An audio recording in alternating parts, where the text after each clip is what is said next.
Gunther Stang, the team captain. Gunther, how are you? I'm good. How are you, Howie? I'm good. And to my right over here is Zach Ruley. How are you? Good. How are you?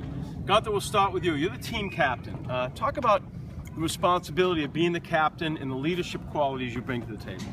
I don't know, the biggest thing is just making sure all the guys are working hard, everyone's held accountable, everyone does their job in and night out, and ultimately, winning games.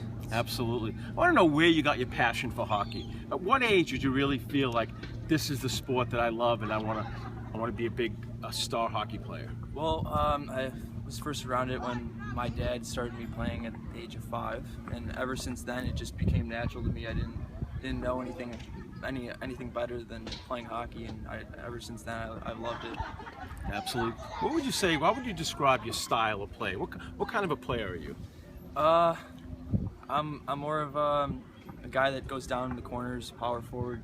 I'm a bigger guy, so I like to use my body as much as I can, get pucks to the net, and put bodies on guys.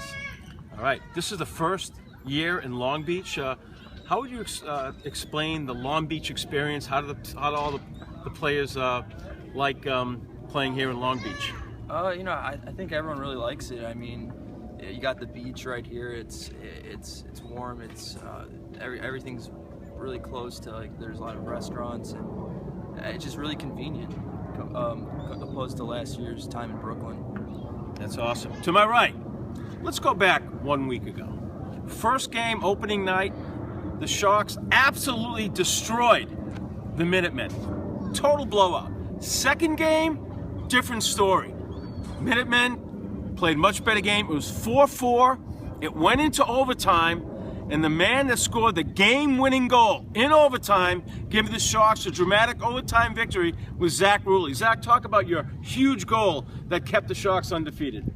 Well, I had a rough game. Had to get my my motivation going. Coach was telling me just relax, calm down. Having a bad game, he saw that. He talked to me in the locker room after second period, just calm down, relax, you're doing fine. And then when he called me on the bench going 3-on-3, I knew I had to show what I was made of. I knew I had to make my statement while I was there. Had to get something going.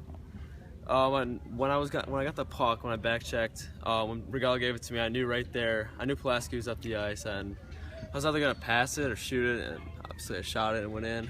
So, was that excitement or relief that the game was over and you guys pulled out a tough victory? I think it's a little bit of both, you could say, but more just a relief because 70 shots on goal, 5 goals went in. We had to execute better, and I'm just glad we finished with the win. Sometimes in sports, when you beat a team decisively, it's hard to get up for that team. Do you feel that was part of it, that you won so decisively the first game, and the second game, it was a much tougher game?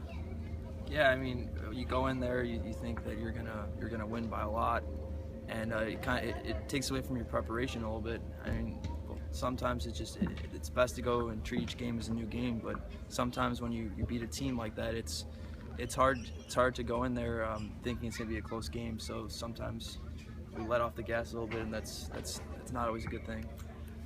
And Zach, one thing you got to give the Minutemen goalie tremendous credit, because they switched goalies. He made one save after another. He was incredible. So I think a lot of big part of the closest to the game was the Minutemen goalie he was great. Yeah, I'd say so myself. Absolutely. So going forward, talk about the team chemistry on the Sharks. I mean, because most of you guys, a few you knew each other, but a lot of you just meeting for the first time. You had a very, very intense week of practice, a lot of running. So what is the team chemistry like, everybody coming together? Oh, well, our first week, it was nothing but skating and running. And, when you go through hardships like that with the guys and everything, you start to get a little bit closer. And, after that first week, I really felt like, these are the guys, these are the guys that I'm going to be playing with. It created a lot of chemistry. So that's why you saw that 14-2 win. Yeah. That first night. Zach, how would you explain the chemistry, the team togetherness? Do you feel you guys are on the same page, all those things? I mean, yeah, so far, this is only going to be the third game. I think we have pretty good chemistry so far. I know as the season goes on and like lines start to build more comes true for him. Absolutely. I think, so far this is the third game. They're all on the road. But I feel, especially with a young team, going on the road is really a bonding experience because you're on the bus, you're in the hotels, you're facing an angry crowd, you're all by yourself. So I think like when you guys go on the road, that's really going to be a bonding experience. Yeah, I mean, you spend a 5-hour bus trip, and the only thing you have is the guys to talk to. You start to bond a little bit more as you spend more time together, and especially staying in the same hotel room, just more time spent, and you create more of a bond, especially on the road, like you said. Absolutely. Zach, growing up as a kid, is there one hockey team or is there one hockey player that you idolize? I know I didn't play hockey as a kid, but my favorite hockey player forever has been Bobby Orr. I grew up in Boston. He was like magical. So for you, is there a player, or is there a team that you idolized as a kid growing up? I mean, I'm from Chicago, so I have to go with the Blackhawks. I had season tickets since before they even... Who beat my Bruins in the finals, but we won't bring that up. No, I really like Patrick Kane, though. Really like the way he plays, offensive-minded forward. He works like I do, just working the puck in the corners, all that stuff. Not really physical, but I like Patrick Kane a lot. And the Blackhawks had a long stretch where they didn't do that well, and all of a sudden they became like almost like you would say a dynasty. Yeah. I mean, where they won like 3 cups in 5 or 6 years. Talk about how they just took over Chicago with a great success. Well, it came with like coaching change with Joe Quenneville coming in, and obviously before that he had a really good winning record. So I think he woke up the guys, said, "Hey, let's play hockey here," and just woke them up and played hockey.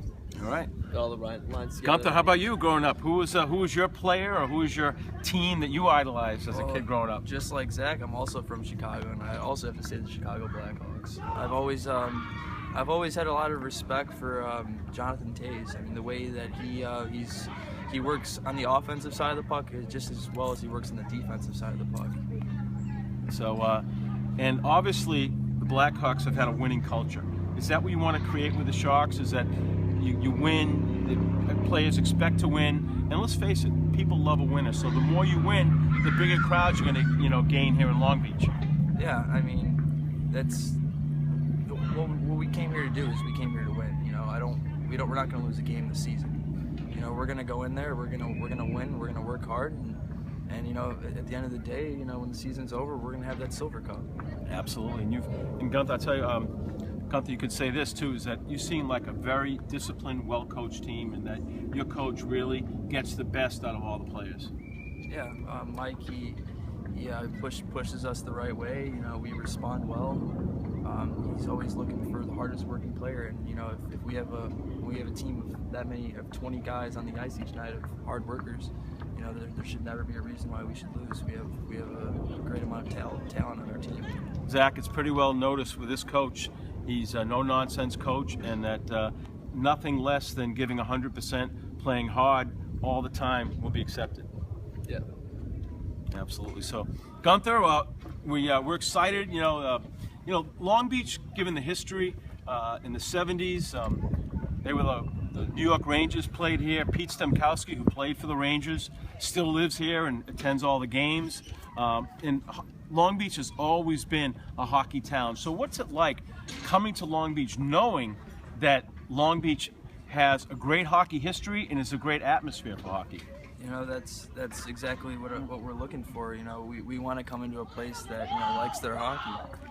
You go into a place that maybe isn't familiar. It's harder for the players, and it gives us something to live up to. With the history like you mentioned.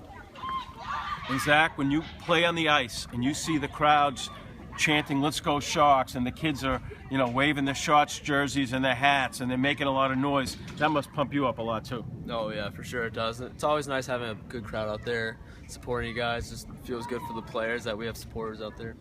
Well, this is the only beginning. Gunther and Zach, we want to wish you good luck. It was a pleasure meeting you guys, and we want to wish you nothing but continued success for the rest of the season. Thanks. Sounds good. All right. Gunther Stang and Zach Ruley, who ruled the day with a dramatic overtime goal to keep the Long Beach Sharks undefeated.